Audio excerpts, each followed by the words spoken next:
Bueno, acá estamos empezando, vamos a ver si se comunica, si entra Pablo Robito. En cuanto lo vea entrar a Pablo Robito, lo voy a invitar para que entre. A ver, ahí entró Pablo. A ver, Pablo, te voy a invitar.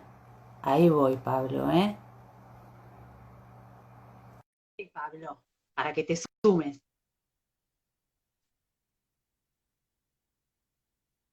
Bueno, ahí se está sumando alguna gente. A ver si es verdad. Yo te invité. Puede ser que vos no quieras entrar, pero hay que darle No sé tiempo. qué, no sé qué tengo que hacer, Yo te mandé una invitación para que entres, vos tenés que aceptarla nomás. pero no me llega la invitación. Pero sin Se embargo me parte estás ¿Vos me estás escuchando? perfecto. Lo que no tengo es tu imagen. Eso es lo raro, porque también te veo y te escucho y se partió la pantalla, pero no sé por qué no aparezco. Ah, yo ya Pero acepté Pablo, es entrar. fundamental verte. Porque, ¿Qué querés que haga? porque una de las cosas espantosas es esperar que llegue el otro, ¿viste? Porque el otro, cuando ves al otro, te tranquiliza, ¿viste? Lo A ver, mismo que voy a salir e invítame de nuevo. te invito otra vez. Fíjate si tener la cámara habilitada.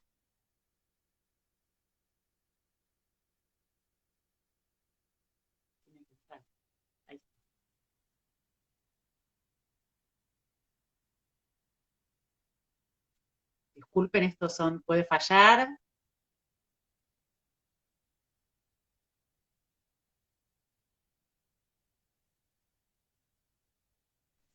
Vamos, vamos, ahí están, se está sumando gente, se sigue sumando gente, ahí nos dicen, se escucha a ambos, Es raro, hay algo que pasa con la cámara, que no sé qué es.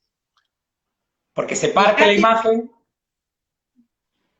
por ahí se está conectando, puede ser que sea algo de tu wifi, No, no porque te escucho perfecto, veo a toda la gente que entra, veo todo, pero no hay caso, no aparezco, no quieren que me vean. ¿por qué? Por favor, sos absolutamente necesario, si no estoy yo charlando con una parte negra que es horrible. ¿Y habrá Escúchame, alguna Pablo, manera de... ¿vos te ves? No, claro, no me veo, te veo a vos y veo media pantalla negra. Evidentemente hay algo que no Bueno, está funcionando con la cámara.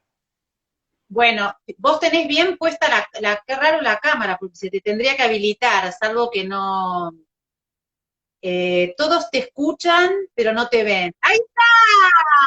¡Ahí está!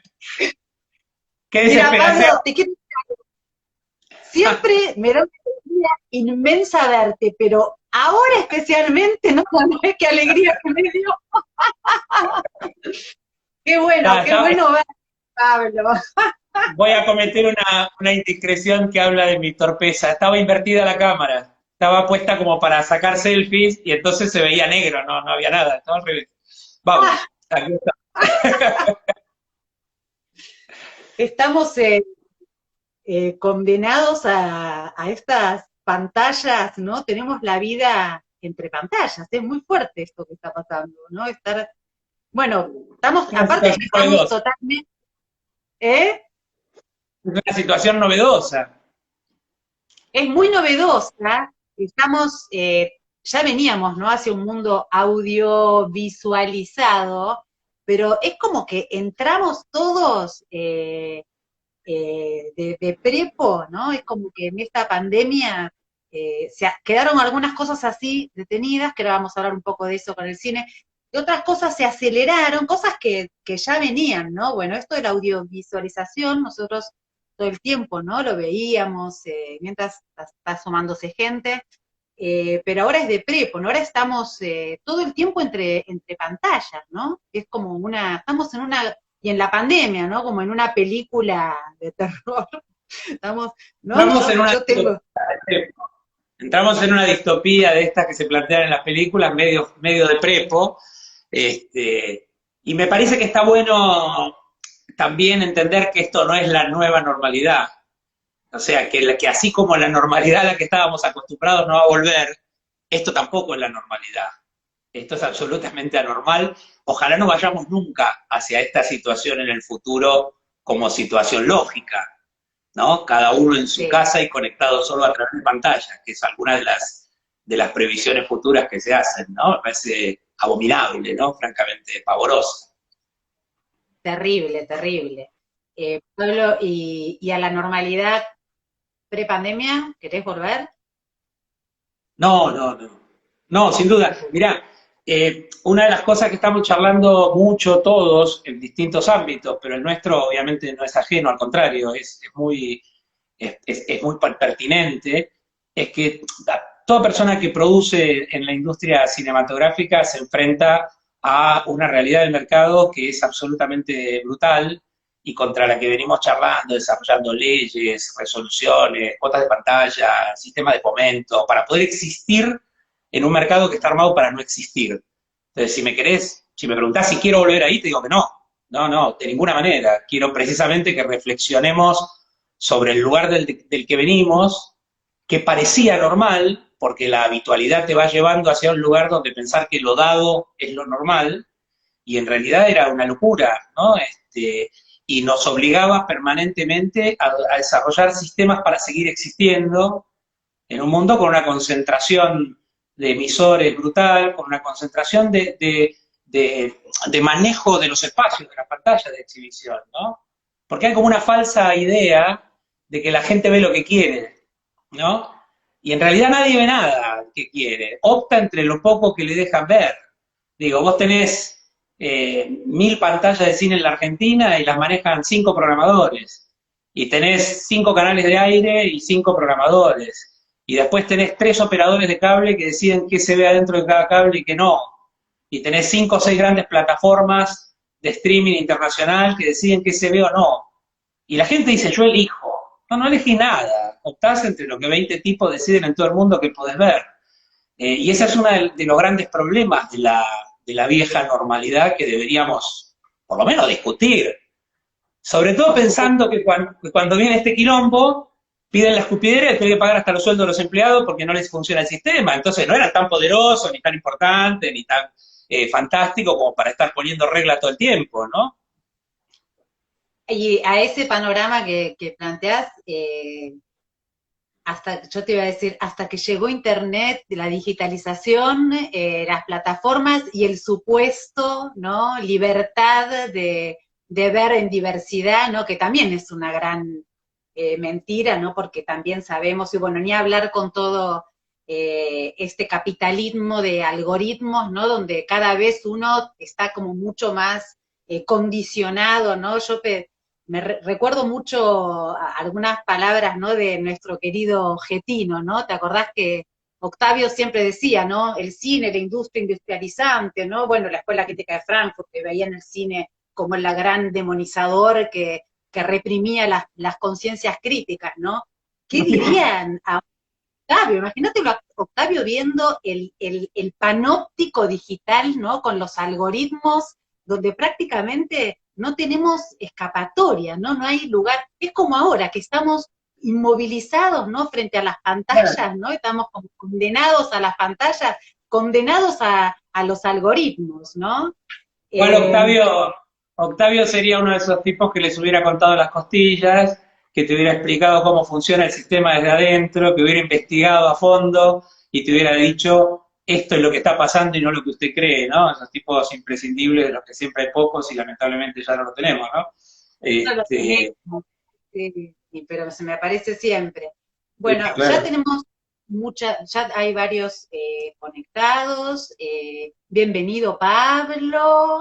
Este es el tercer encuentro que tenemos de la especialización. La idea es hablar un poco de los sectores. Vos sabés que estuvimos 2 encuentros anteriores de música con Twitty González, un Twitty muy lúcido, ¿viste? Vos decís, no es que no digo que no sea siempre lúcido, pero salieron cosas que el tema del adentro también, ¿no? Y del pensar y las crisis del sector, o te pueden, no sé, se me ocurre, ¿no? A grandes rasgos, o te pueden meter muy para adentro y anularte o o te arman algo para pensar alternativas o te empujan a ser creativos, ¿no? Nosotros vivimos mucho esto con armar las aulas digitales de golpe, ¿no? Que tuvimos que armar vos allá en la UNDAV y yo en TREF, donde la creatividad o te paralizás y te quedás, se cayó todo, no puedo dar más clases, se terminó el sistema, o salen ideas, creatividades, ¿no? Siempre hablando donde estamos nosotros, que tenemos un plato de comida, ¿no? Esto que no hace falta Bueno, que pero es que precisamente eso es lo que también te obliga. Nosotros no tenemos derecho a no pensar.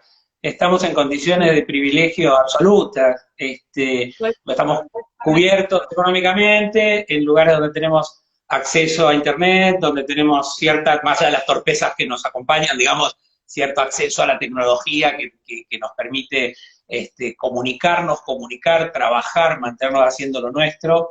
Digo, no tenemos derecho a no pensar, es el momento de pensar más que nunca, ¿no? Hay gente que en este momento no puede pensar en nada. totalmente. Digo, hay que Eh, trabajar por y, y ahí, bueno, el segundo encuentro que tuvimos, que fue con teatro, ¿no? Que a diferencia, porque vos decís la música está más acostumbrada tiene vivió muy fuerte todo el tema de la digitalización, el streaming es parte ya de su negocio. Bueno, el teatro es otro mundo, ¿no? Donde el dispositivo es el cuerpo, ¿no? Bueno, ahí se da otro tipo de pensamientos, miradas más críticas respecto a este futuro, ¿no? Que plantea esta racionalidad tecnológica que hablábamos recién. Bueno, y hoy toca al cine, ¿no? Por ahí algunas cosas que haremos me va a traer a la charla del teatro porque era como inevitable por ahí hacer comparaciones, ¿no? Cuando hablaba Matías Feldman, que fue el que estuvo en el encuentro con teatro, pensaba todo el tiempo en el cine, ¿no? Porque nosotros muchas veces hemos hablado, incluso el cine que viene del teatro y demás, como que hay una cuestión vinculada a salas, hay cuestiones que son muy parecidas, pero hay otras, ¿no? Donde el teatro por ahí necesita plantear más resistencia, ¿no? Matías Feldman decía, A lo que ver, estamos haciendo ahora, más, más allá de la ¿eh? resistencia, no, digo, más allá de plantear o no resistencias, la esencia del teatro es el convivio, es la posibilidad de estar todos juntos en un espacio físico compartiendo un hecho vivo. Entonces, obviamente que esto lo enfrenta a una situación más compleja que la nuestra, que de alguna manera, ya con lo que fueron los últimos 20, 30 años de plataformas y desde la aparición de Internet, digamos, se vino haciendo una traslación de los espectadores hacia otras pantallas, ¿no? Que no reemplazan, simplemente ocupan otro espacio, ¿no? Yo creo que también el cine tiene algo que tiene que ver con la convivencia en el espacio a oscuras, de la sala, donde no es lo mismo la manera en que vos percibís una película o percibís una obra en contacto con otra gente que respira con vos esa obra, que la transita en el mismo momento y que tiene sensaciones, que exterioriza, digamos, no es lo mismo eso que estar solo en tu casa, poner pausa, ir al baño, tomarte un café y seguir viendo una película. Evidentemente hay una lógica diferente en la sala, pero el cine se ha acostumbrado a que no es la única lógica. Durante 80 años era la única lógica, o sea, si vos entrabas a una sala y se apagaba la luz, estabas viendo una película, si no, no. Eso ya lleva 30 años, 30 y pico de años de haber cambiado fuertemente. Entonces, de alguna manera, nos coloca en otro lugar, lo cual no quita que tengamos que pensar esta situación, porque digo, el cine no es una cosa unívoca, ¿no? O sea, el cine tiene, por un lado, lo que tiene que ver con los contenidos y la producción audiovisual, por otro lado tiene que ver con la exhibición, por otro lado tiene que ver con la política y con las normas que se establecen, por otro lado con la educación, quiero decir, lo podemos ver desde distintos lugares para pensar qué pasa con el cine, esta situación y la situación que viene después de esto, ¿no? En todos los casos a mí me gusta pensar un poco, no sé, será que uno está más viejo y ya va haciendo reflexiones un poco más históricas, ¿no? O por lo menos más imbricadas en una razonabilidad. Todo tiene una historia y el cine tiene la suya, y en esta lógica que tiene esta historia me parece que está bueno pensar de dónde venimos, qué fue sucediendo, dónde estábamos y a dónde queremos volver o no, ¿no? O sea, cortar esta idea de que donde estábamos era la normalidad, donde estábamos era un corte de la historia que nos había encontrado en ese lugar, del que muchos veníamos peleando para salir en muchos aspectos, ¿no? Entonces, yo me acuerdo, por ejemplo, cosas que por ahí, uno está acostumbrado, ¿no? Alguna vez las hemos comentado cuando discutíamos la Convención para la Diversidad Cultural, me tocó ir a Francia en el 2003, y en la discusión se planteó, ¿no? Que bueno, salieron los franceses a hablar, que pim pum pam, de que el monstruo norteamericano, que el imperio, que las pantallas, que ocupan todos los lugares y que nosotros no tenemos lugar en nuestro propio país, pim pum pam, y terminó de hablar y se paró un senegalés y dijo, para nosotros el imperio es Estados Unidos y Francia. Y se armó un quilombo padre, ¿entendés? Pero digo, claro, porque todos miramos siempre desde una perspectiva que es la nuestra, y yo me he peleado mucho acá en lo mismo, es decir, no, ahora que estamos en un momento en los últimos años en que el país ha empezado a federalizar la producción audiovisual, ¿no? Un poco embrionariamente, pero lo ha empezado a hacer, empezar a pensar, nosotros también nos pasamos peleándonos, ¿no? Con el cine que viene de afuera, que nos compra las pantallas, que pim pum pam, pero hacia adentro producimos lo mismo. Y cuando vos te movés en el hacia adentro, terminás hablando con las capitales de provincia, y hacia adentro de las provincias ellos producen lo mismo. O sea, es difícil pensar, ¿no?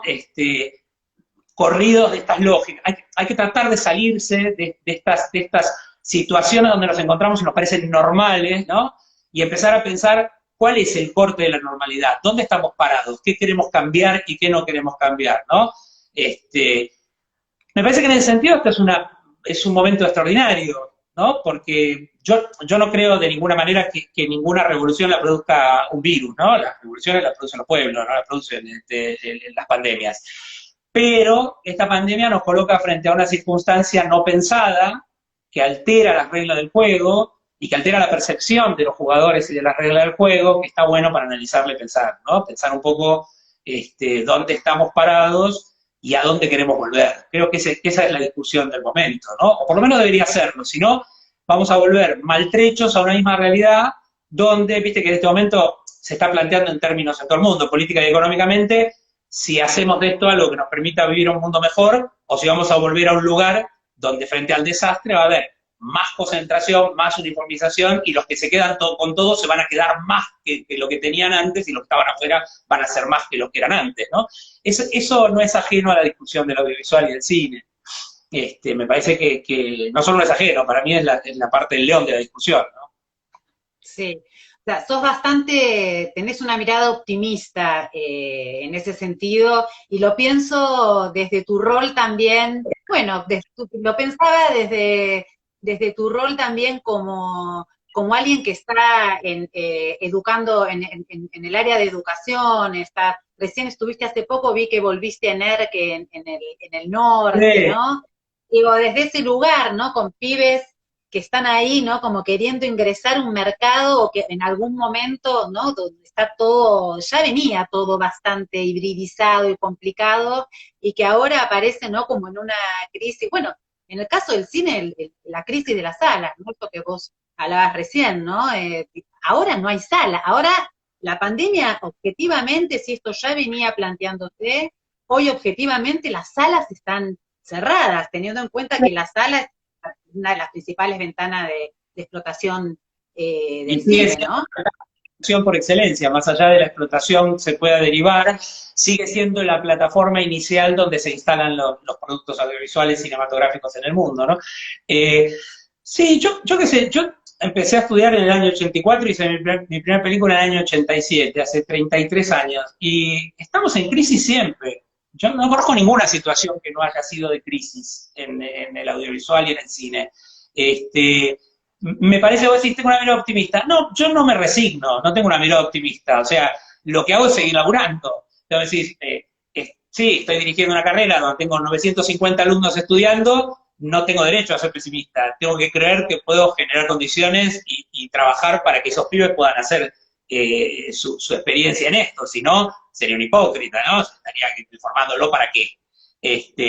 Y sin lugar a dudas, hay algo de eso que sin duda siempre me mueve, y digo, bueno, cómo frente a las circunstancias nos reinventamos y salimos de nuevo a la cancha para hacer algo nuevo. Es más esa mirada que una mirada optimista. Yo no sé si el resultado, si tengo perspectivas optimistas de lo que puede suceder, ¿no? Pero digo, bueno, me parece que es un momento, por eso también cuando me invitaste a discutir dije, sí, hablemos, digo, me parece un momento para discutir estas cosas, para charlar. No sé, pienso en cosas muy elementales. Mira, vos sabés que yo en una época tuve salas aquí en Constitución, Sí. unas salas de cine que ahora no están más, y bueno, y me metí en el trabajo de la exhibición y a tratar de entenderlo más allá de lo que ya lo tenía que transitar como productor que quería poner los productos en ese mercado, ¿no? Y, y vos te encontrás con cosas que son muy raras en el mercado de exhibición como era normalmente, ¿no?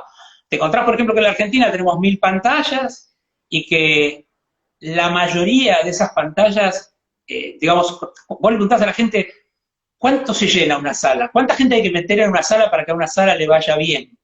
¿No? Y un porcentaje exitoso de salas es que se llena el 25% por semana. Eso es muchísimo. O sea que el 25% de las butacas estén llenas en la semana. ¿Por qué? Porque vos vas el sábado a la noche y está llena, pero vas el martes a las 3 de la tarde y hay dos en una sala de 300 personas. Entonces, en el promedio, la ocupación de la sala es distinta que la gente cree, ¿no? Entonces digo, cuando empezamos a discutir estas cosas y de pronto decís, bueno, pero el tipo tiene derecho, tiene una sala y lo que quiere es llenarla, pone la película que le asegura que mucha gente va a ir a verla para poder mantener su negocio. Y eso es mentira, no es parte de la realidad. Su negocio no es vender la entrada, su negocio es el candy. Entonces, lo que pone son películas que lleven gente que compra candy, ¿no? Y esto lo hemos visto con películas exitosísimas, como le ha pasado me acuerdo que una vez charlando con Juan Pegali, me decía, me bajan El secreto de sus ojos con 2 millones de espectadores porque me dicen, sí, me seguís cumpliendo la media, pero la gente no me compra Pochoclo, déjame poner otra película. Sí, viene gente, pero no me sirve, no vendo, ¿no? O sea, el público que ya iba a ver esa película en ese nivel de explotación no le rendía. Entonces, bueno, esas lógicas que de pronto se van como habitualizando, algo que hace 30 años no existía. Había golosinas en el cine, chocolatinero, ¿no? Esta cosa, pero no era el centro del negocio. El centro del negocio era la película, ¿no? El contenido que estaba dando en una sala de cine. Digo, bueno, este tipo de cosas son las que me parece que hay que rediscutir, pero no porque las vayas a cambiar de prepo, porque, digamos, nadie lleva la realidad hacia donde quiere. Pero lo que sí podés hacer es establecer reglas, parámetros de funcionamiento, condiciones para que lo que se pueda generar sea más sano en términos de lo que es un ecosistema audiovisual, o sea, más sano en términos de ofrecer diversidad, de ofrecer posibilidades, de que toda la gente tenga derecho a ver y que no tengas, como nosotros tenemos, en 1000 pantallas, un estreno con 800 pantallas con la misma película, como pasó con Avengers, ¿no? Entonces vos decís, ¿qué está eligiendo la gente? ¿Qué posibilidades tiene de elegir qué? Digo, ¿vas a ver eso o no vas al cine? ¿No?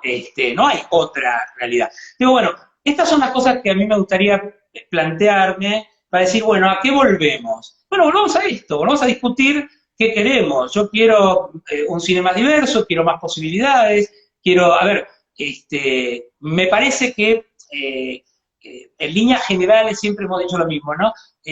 Nos dejan producir. Siempre hemos encontrado la forma de tener sistemas de fomento, modelos de producción, hacer películas, pero mostrarlas no. Eso es para otros.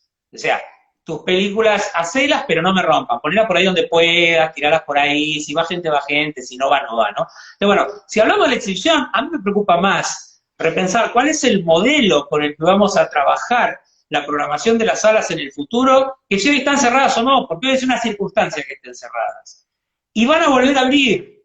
A ver, cualquiera que tiene más de 20 años o 30 ya vivió una crisis de la sala, ¿sí? Porque nosotros en la Argentina llegamos a tener 5.000 salas de cine en el año 75 con 80 millones de espectadores al año, con 25 millones de habitantes, o sea, con una tasa de más de 3 veces ¿cómo se llama? Repetición de 3 veces de la cantidad de población que tenés.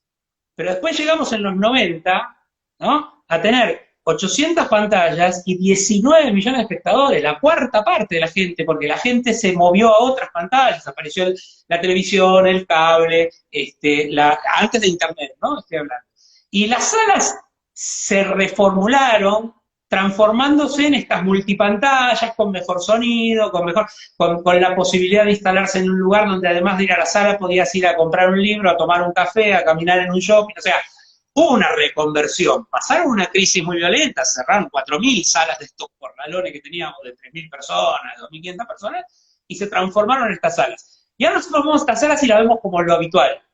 Pero no es lo habitual, es lo que había en este momento histórico. Entonces, ¿qué queremos después? ¿Qué queremos para el día de mañana? O sea, nosotros estamos produciendo, olvidate este año, ¿no? Que obviamente no es medida de nada. Pero aún con las terribles y desastrosas políticas públicas que en los últimos 4 años llevó el macrismo adelante, en el Instituto Nacional de Cinematografía y en el Ministerio de Cultura, Secretaría en ese momento de Cultura de la Nación, que destruyeron toda posibilidad de establecer parámetros de fomento razonable, recuperación de la inversión, etcétera. En esas condiciones estamos haciendo 160 películas por año. Y yo lo que quiero es que se vean. Y películas extraordinarias, que ganan premios internacionales, que van, que la gente las termina viendo algún día y dice, puta, qué buena que es esta peli, yo ni me enteré cuando se estrenó, ¿no? Digo, películas extraordinarias. Es mentira que porque no se vieron no eran buenas, ¿no? O sea, nosotros siempre decimos en este negocio, ¿por qué vas al cine o no vas al cine? ¿Cómo se mueve una persona a ver una película? Bueno, hay 2 cosas que tienen que pasar. La primera es que te enteres que la película se estrena. Y la segunda es que te interese lo que te proponen, ¿no? Son 2 condiciones mínimas para que salgas de tu casa y te vayas a otro lado. Entonces, en esa lógica, digamos, lo que se ha hecho es invisibilizar los estrenos, poner toda una maquinaria concentrada y centralizada y uniformada para mover solamente un tipo de estreno con mucha fuerza, que es el que permite, a ver, yo a veces no quiero entrar en una trampa, porque a veces dicen, no, si yo hubiera tenido plata para lanzar mi película, lo hubieran ido a ver muchísima más gente. Puede que sí y puede que no. O sea, además de este modelo de concentración, de marketing y de instalación de productos en el mercado, tenés que tener una película que convoca a un público masivo para meter mucha gente, ¿no? O sea, si vos haces una película de nicho, nunca vas a tener una respuesta masiva, porque lo que estás ofreciendo es de nicho. Quiero decir, ahora, lo importante es que vos puedas hacer tu película de nicho y que la gente de ese nicho se entere y la pueda ver. Eso es lo que tenemos que recrear como posibilidad. No que todos hagamos películas masivas, que es donde termina cayendo también la vieja habitualidad, porque vos fíjate que tenemos una lógica donde sabemos que el mercado audiovisual tiene un problema de volumen que no permite que el cine se sostenga, y entonces lo fomentamos. Pero cuando lo fomentamos para legitimarlo, le pedimos que meta mucha gente en el cine, que es donde no sucede.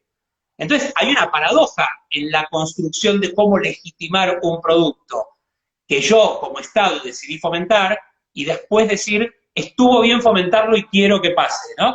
Una de las primeras cosas que tenemos que discutir es cómo legitimamos lo que hacemos que no sea a través del mercado, que es lo que sabemos que no funciona, que funciona concentrado para un gusto masivo, no para el resto de los productos. Entonces vos no le podés pedir a una película de nicho que estrenen 80 salas y vayan con 2 millones de personas. No va a suceder, aunque le pongas 18.000 millones de dólares de lanzamiento, ¿no? Por lo menos no va a suceder en una instancia. Cuando vos hablas de esto, de que estoy de acuerdo, ¿no? Que, bueno, siempre fue, ¿no? El problema, no tanto la producción, sino toda la problemática de exhibición, ¿no? De la mayoría de las industrias y del cine en especial. Cuando vos hablas de que hay que realmente poner en debate esto, vos estás hablando, no estás hablando solamente de cuotas pantallas o, ¿no? Bueno, que hay, en la ley hay, por ahí hay que revisar la ley seguramente, después no me... Estás hablando de estrategia de distribución de ese contenido, ¿no? Como que haya otro tipo de estrategias más vinculadas a una política activa vinculada a la exhibición, ¿no? Estás hablando de eso. Si no te Estoy hablando de discutir qué queremos y cómo lo hacemos, ¿no?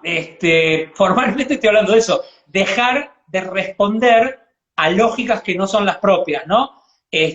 Yo siempre recuerdo, somos de acá, la conocemos, hace unos años el Consejo Publicitario Argentino hizo unas propagandas que estaban muy piolas, unos spots televisivos, donde el seleccionado argentino, con Batistuta, el Burrito Ortega, en aquel momento, no sé, el 2000 y algo, jugaba contra el seleccionado argentino de ciegos. Entonces les vendaban los ojos a Batistuta, todos ellos jugaban con los ciegos y perdían, ¿no? Obviamente no veían nada, no sabían qué, perdían. Después había otra donde Ginóbili, Oberto, no me acuerdo quién, Escola, no me acuerdo quiénes eran, los sentaban en silla de ruedas y jugaban contra el seleccionado, ¿no? Que juega en silla de ruedas. Y obviamente perdían, y había una tercera, que no recuerdo, donde le ataban las piernas a Meolans y corría en una pileta con un nadador que no tenía piernas y perdía, ¿no? Ese era, no sé si te acordás de esos spots. Esos spots No, eran extraordinarios, tenían el tagline final, el eslogan final era: la discapacidad depende de las reglas del juego, ¿ok? Entonces, lo que yo estoy discutiendo es quién sí, pone hay que la regla cambiar del juego en el mercado. claro, Eso discutimos. Y después hablamos de quién es un discapacitado y quién no. Porque si no, si vos me marcás la cancha y jugamos como vos querés, siempre soy discapacitado. Nunca tengo posibilidad de discutir en ese marco. Entonces digo, nosotros nos hemos pasado muchísimos años siendo discapacitados en nuestro propio mercado, o sea, jugando con reglas impuestas por otros. Y me parece que el parate que se produjo, esto no es que es nuevo, esto lo venimos discutiendo hace años, pero este sí. parate, esta cosa de decir, a ver, se paró la realidad, y ahora tenemos que empezar de nuevo. Bueno, antes de empezar de nuevo, no empecemos como era. Sentémonos a discutir cuáles son las reglas del juego. Eso es una política de fomento. Y eso deberíamos hacerlo como sector con el Estado, porque es el momento, por eso digo que, como te decía antes, ¿no? Los cambios no los producen los virus, los producen las personas. Es el momento de pararse frente a la realidad y decir, señores, no queremos más aquello, queremos esto, ¿no? Y como te decía, también partiendo de la base de que se desnuda esta hipocresía neoliberal de la libertad, que no está solamente en la elección de qué película ves, que está en todo lo social, ¿no? O sea, en crisis esta cosa de sos libre para qué, ¿no? Soy libre para salir a la calle si quiero y romper la cuarentena porque yo tengo derecho a ir a ver a mi sobrina que nació, yo qué sé. Digo, sí, está bien, pero no es así, ¿no? Digo, lo que vos querés es una cosa, lo que quiere la sociedad es otra, ¿no? Entonces, formalmente, me parece que hay que salir, hay que romper esta lógica de el individuo como dueño de la verdad, de lo que es la meritocracia y el neoliberalismo ultranza, que nos vendieron como normal en los últimos 20 años. Y que es lo más anormal del mundo. O sea, es lo más antinatural del mundo.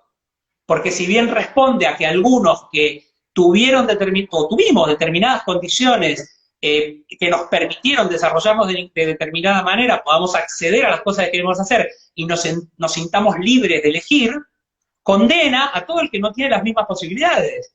Entonces digo, bueno, me parece que es el momento de discutir esto. ¿Qué es el eslogan de la patria es el otro? ¿Qué estamos discutiendo? ¿Qué quiere decir? Pongámoslo en juego alguna vez en serio y discutamos qué mundo queremos. Yo no quiero el mundo en el que estábamos, no quiero el sistema audiovisual en el que estaba. No lo quiero para la exhibición, no lo quiero para la producción, no lo quiero para nada. No me gusta, no quiero volver a él. Me dicen, volvamos a la normalidad, prefiero quedarme en cuarentena. No quiero volver a la normalidad. Está bien, estoy de acuerdo. Me parece que es un momento para rever esas cosas. Y volviendo a esto que planteabas de las salas y de que las crisis, ¿no? Que siempre hubo en el cine, obviamente, apareció cuando apareció la tele, cuando apareció el video. ¿Vos no crees que hay algo que impacta más sobre lo que supuestamente es el lenguaje del cine vinculado a la sala hoy más que nunca? Que no hay una crisis, casi te diría como en el corazón del cine con la aparición de las OTT, ¿no? Yo pienso, hemos hablado ya de eso, de el famoso Cannes, ¿no? Cannes del 2017, cuando Almodóvar, cuando, bueno, por esto de estrenar, primero premiar una película que se estrenó antes en Netflix, antes que en sala, con un Almodóvar que decía cualquier dispositivo para ver cine que sea más chico que el sillón donde me siento no es cine, ¿no? Eso no Bueno, es cine, eso fue genial, ¿no? En ese debate. Y hoy mismo, a ¿no? mí me parece. Escuchaba cuando se planteaba la suspensión del festival ahora por la pandemia, que lo único que se habilitó es el mercado. Yo escuchaba, leí, ¿no? En unas notas lo que decía su director, y él planteaba que si bien había cuestiones que, bueno, él podría permitir que se hagan igual, como puede ser el ámbito del mercado, lo que tiene que ver con proyecciones y demás, él decía que iba a esperar a que se dé, no sé finalmente qué pasó, si hay algo que, sí sé que hay algunas alianzas con otros festivales, pero me interesaba esa foto, ¿no?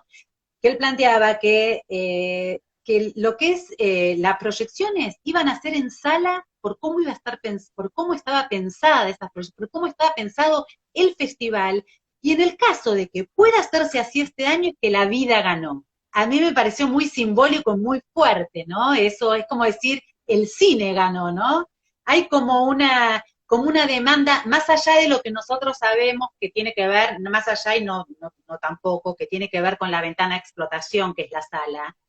Hay como una puja, ¿no? De directores y del sector del cine, como devuélvanle al cine lo que es del cine, ¿no? Esperen, ¿no? Sí, Ahora Amazon compra pantallas, ¿no? Está saliendo a comprar pantallas. No sé, ¿cómo ves eso del cine? Más allá por eso, está la ventana que yo ahí podemos separaría ver, el tema.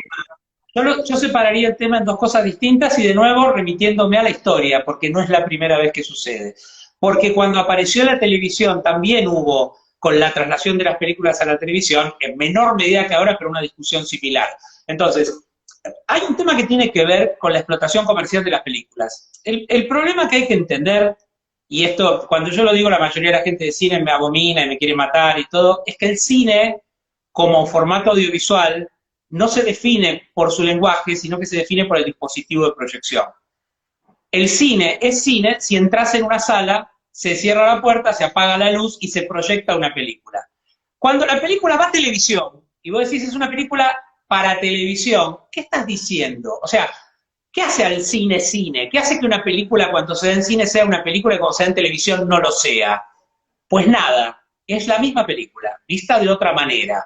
Lo que sí cambia sustancialmente, y es importante entenderlo, es que el lenguaje no se puede usar igual para una pantalla de 12 metros que para un dispositivo de 20 centímetros. Un espacio en off, un sonido de suspenso, un tipo cabalgando en el Gran Cañón del Colorado, no se ve igual en una pantalla de 12 metros que en un dispositivo pequeño. Entonces, el cineasta frente al lenguaje, y esto es lo que dice Almodóvar, digamos, si me lo pasás en una pantalla que es más chica que mi sillón, yo ya no veo lo que el cineasta quiso hacer para hacer esa película que me está dando. Ese es un nivel de la discusión.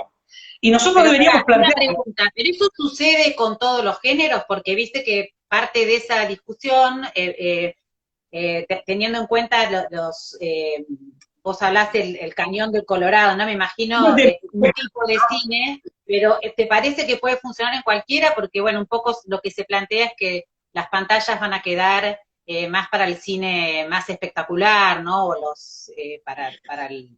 Sí, esas son las previsiones que hacen los gurúes del mercado, que son los que quieren que eso suceda. Eso es lo que yo quiero discutir.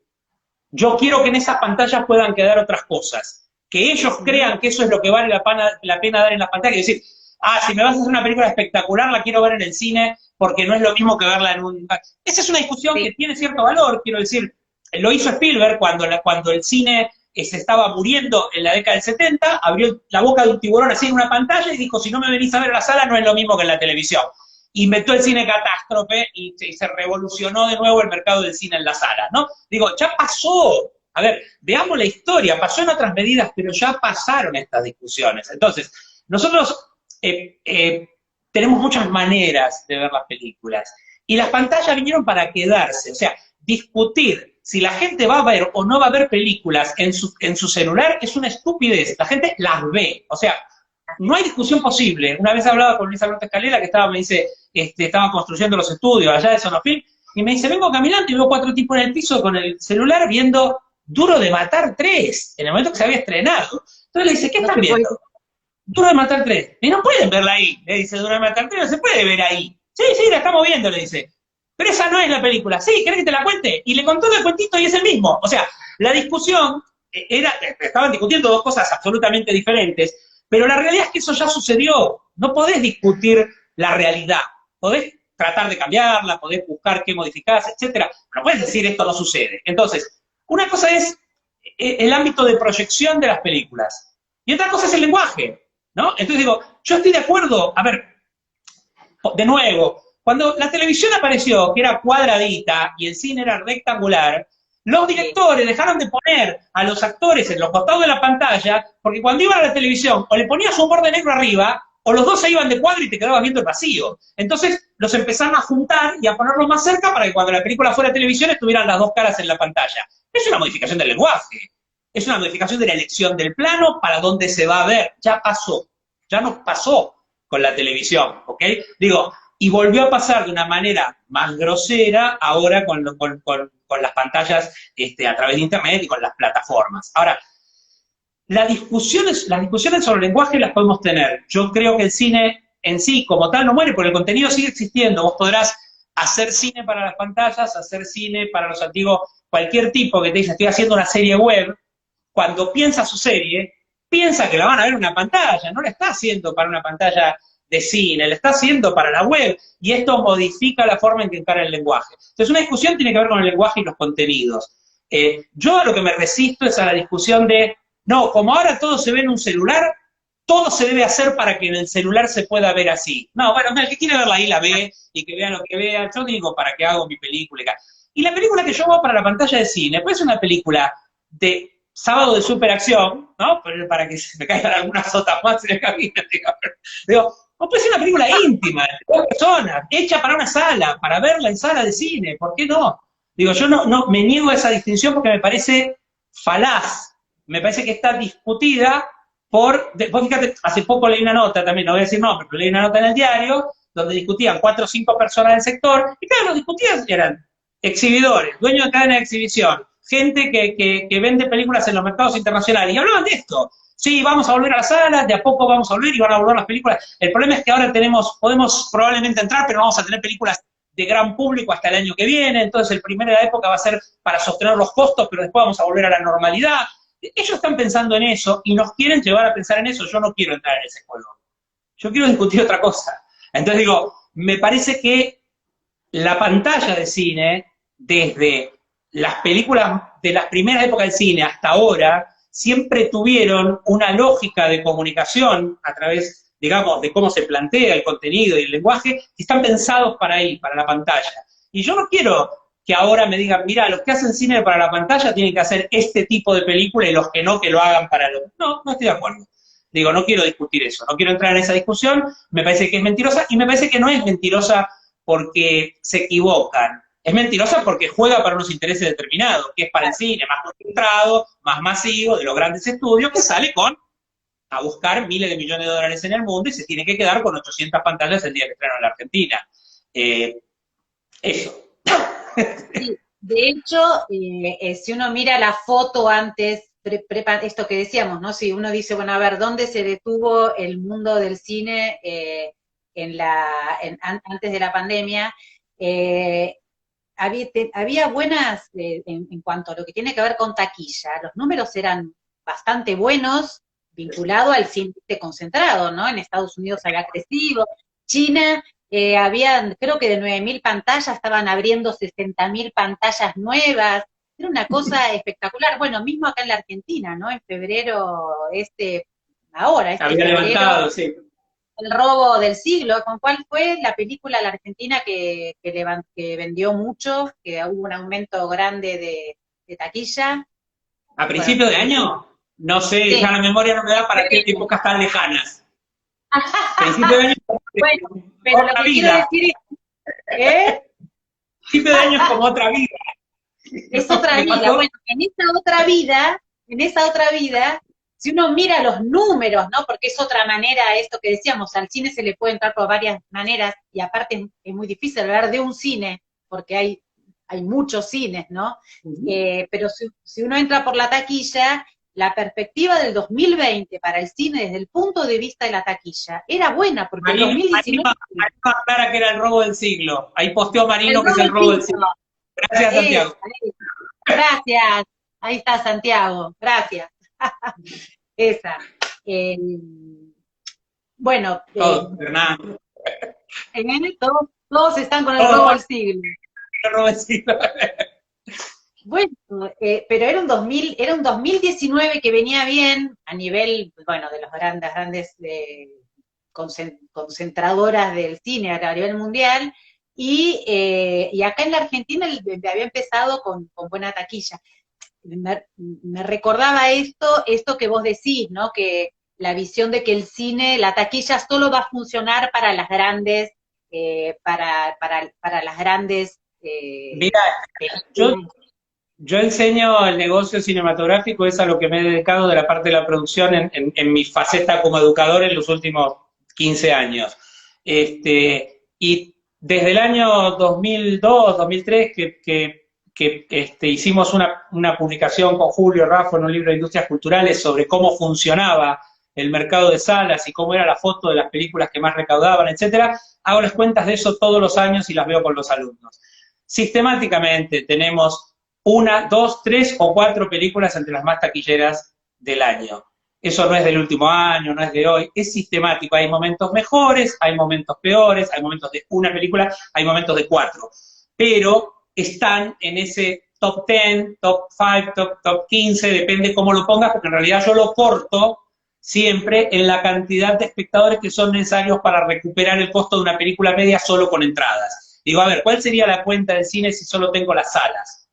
Y sistemáticamente me da que hay 400 estrenos y las que podrían recuperar la inversión son 15. Y esas Sí. 15, 12, 13 nunca son películas medias.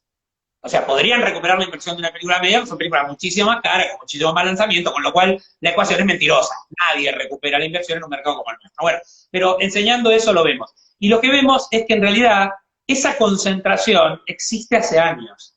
Y hace años que responde a lo mismo, esto que decíamos, ¿no? Eh, la posibilidad de establecer un cine concentrado, masivo, para un público masivo, que se presenta en el cine todo junto de golpe en las primeras semanas de estreno y sale rápidamente y rota para que entre otra.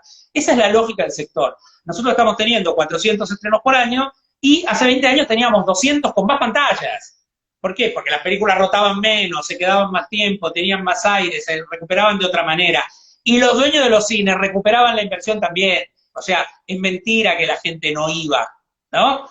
Cuando yo era chico, las películas americanas tenían el 12, 13, 14, 15% del mercado, el 20%, pero después había películas checas, húngaras, austríacas, yugoslavas, cualquier cosa había en la sala de cine en la Argentina, ¿no? Veías de todo.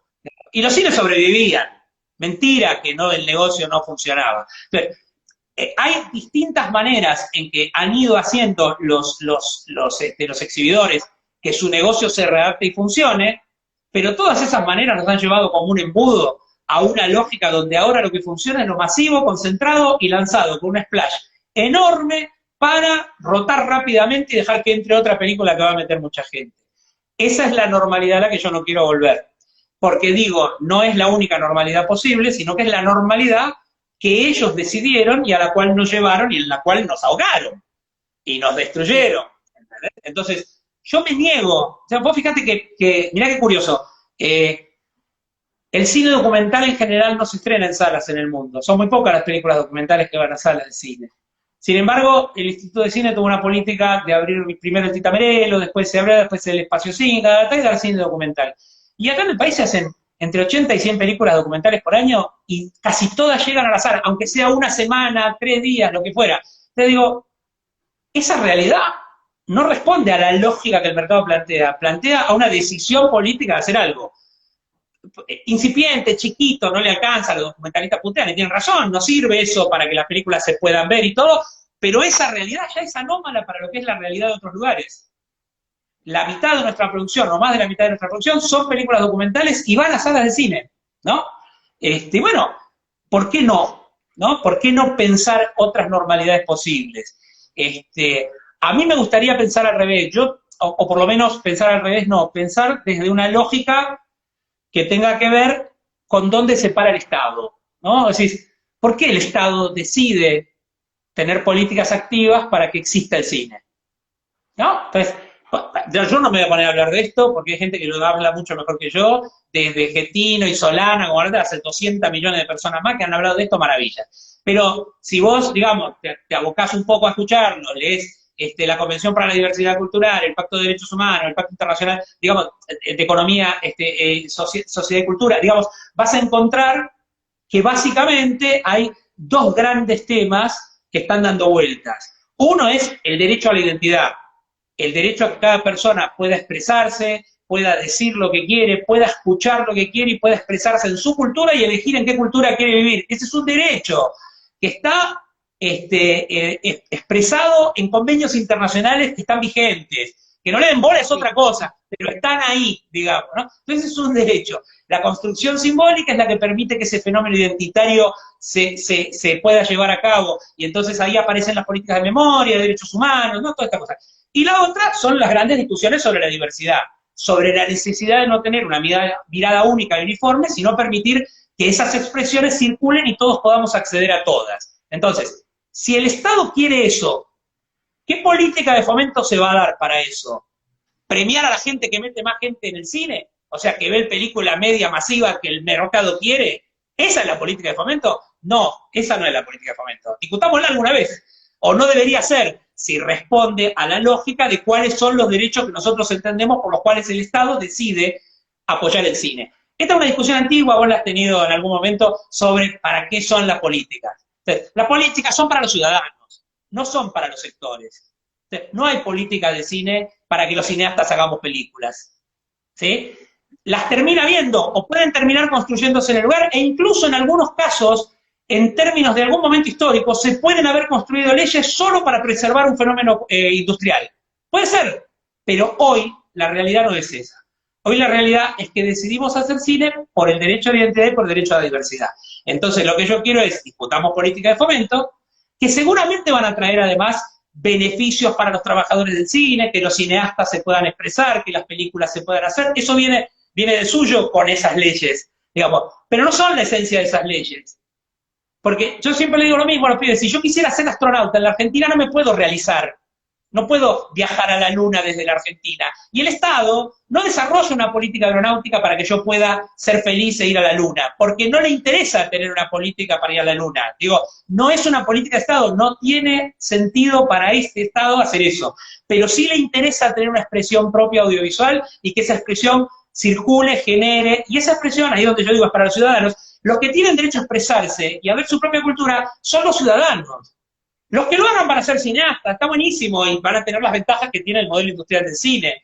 Pero no está hecha para los cineastas, está para los ciudadanos, que después se transformarán en cineastas cuando hacen películas. Entonces digo, esa lógica es la que debería, por lo menos, entiendo yo, darnos la posibilidad de pensar ahora un modelo diferente.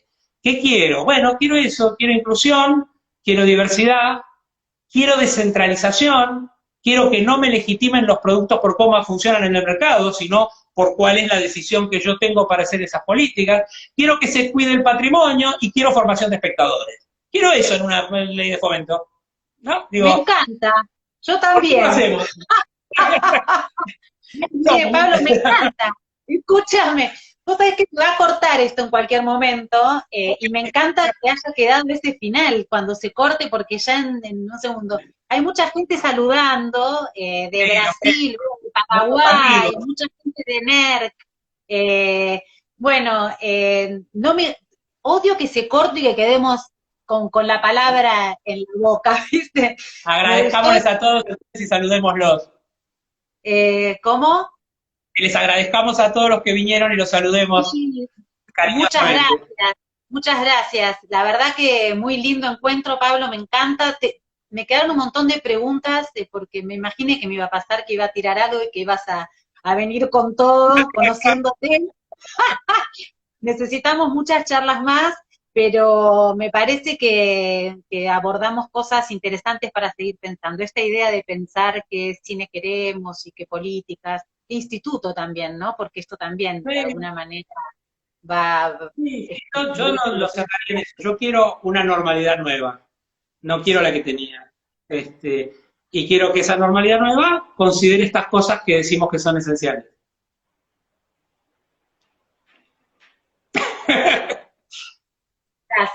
Gracias, Pablo. No, gracias. Te mando un beso enorme. Gracias a todos.